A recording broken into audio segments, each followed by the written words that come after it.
রিশাদ হোসেন বাজিমাত করে ফেলেছেন অস্ট্রেলিয়ায়। হ্যাঁ দর্শক, অস্ট্রেলিয়ার বিগ ব্যাশে প্রথম ম্যাচ খেলতে নেমেছে হোবার্ট হারিকেন্সের হয়ে। আর প্রথম ম্যাচেই কিনা বোলিং করে রিশাদ তাক লাগিয়ে দিয়েছে পুরো ক্রিকেট বিশ্বকে। হোবার্ট হারিকেন্সের গুরুত্বপূর্ণ ম্যাচ ছিল সিডনি থান্ডার্সের হয়ে। সেই ম্যাচে প্রথমেই বোলিং করতে নামেন হোবার্ট হারিকেন্স, আর রিশাদের হাতে বল তুলে দেওয়া হয়েছে মাত্র 5 ওভারের সময়। প্রথম ওভারেই তিনি 6 বলে 6 রান দিয়েছেন টি-20-তে। তারপর সপ্তম ওভারে তিনি মাত্র 4 রান দিয়েছেন।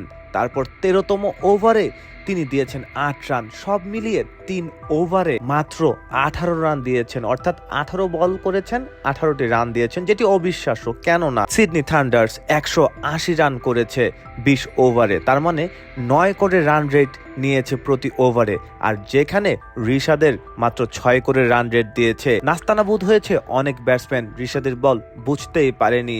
আর রিশাদ যে সত্যি টপ ক্লাস হয়ে উঠছেন সেটার প্রতিদান কিন্তু তিনি দিয়েই যাচ্ছেন। তিনি ব্যাটিংয়েও কিন্তু দুর্দান্ত খেলে থাকেন। কাজে একজন যোগ্য অলরাউন্ডার পেয়েছে অস্ট্রেলিয়ার বিগ ব্যাশের হোবার্ট হারিকেন। দর্শক, আপনি কি রিশাদের পারফরমেন্সে খুশি? কমেন্ট করে জানাতে পারেন।